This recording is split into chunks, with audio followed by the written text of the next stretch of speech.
ازيك يا صديقي؟ عامل ايه؟ كويس؟ طيب انا قلت اطمن عليك. فيلم انا الحبيب، الفيلم اللي كنت داخله القاعه كلها ما فيهاش غير كابلز، انا الوحيد اللي داخله انا وواحد صاحبي. ليه يا ترى؟ هل لاني كحيان وما اعرفش كلبه وعلى الله؟ لا طبعا، لا قطعا. امال ليه؟ لان معرفه الرجال كنوز. المهم ان انا جاي النهارده اقول لكم رايي فيه، فيلا بينا نخش في التفاصيل.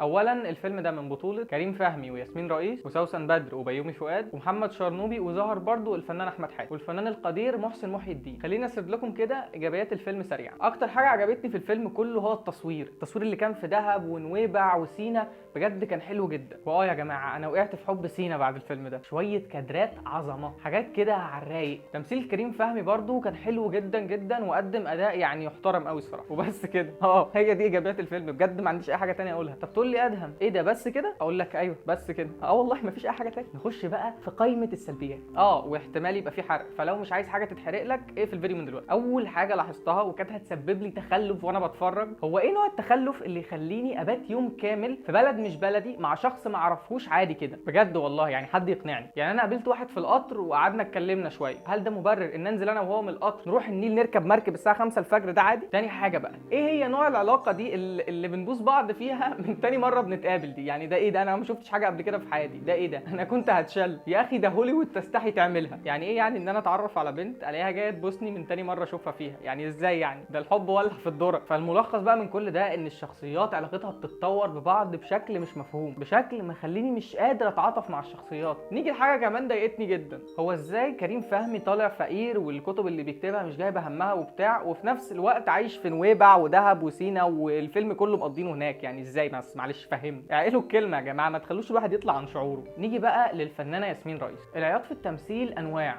وانواع كتير، وكل طريقه بتعيط بيها بتدي احساس للمشاهد بطريقه تخليه يتفاعل معاك. لكن اهم حاجه بقى اننا ما نبزرش في العياط، يعني مش عشان فيلم رومانسي وبتاع يبقى نقضي الفيلم كله بنعيط. انا ما تعاطفتش مع ياسمين رئيس بنكله نهائيا، عياط طول الفيلم بشكل اوفر وفي نفس الوقت مش مفيد. ده غير ان اقسم بالله وما اقصدش التقليل من اي حد، انا كان في مشهد كنت حاسسها بتسمع. كل بقى الكلام اللي انا رصيته لك ده خلاني انا وصاحبي اللي كان داخل معايا الفيلم والسبعة 8 اللي كانوا قاعدين في القاعة، كان في مشاهد احنا كنا بنضحك عليها، كان في فعلا بنضحك، اللي هو بنضحك. وفي النهاية ده رأيي الشخصي، قد تختلف معايا وتدخل انت الفيلم تطلع منه تقول ده افشخ فيلم رومانسي انا شفته في حياتي. رأيك يحترم وعلى عيني وعلى راسي، وكل الاحترام والتقدير لكل صناع العمل، لان انا عارف جدا ان صناعة السينما عمل مرهق جدا. بس كده، وتقييمي للفيلم 5 من 10. في النهاية انت تقدر تخش الفيلم وتقولي رأيك في الكومنتات.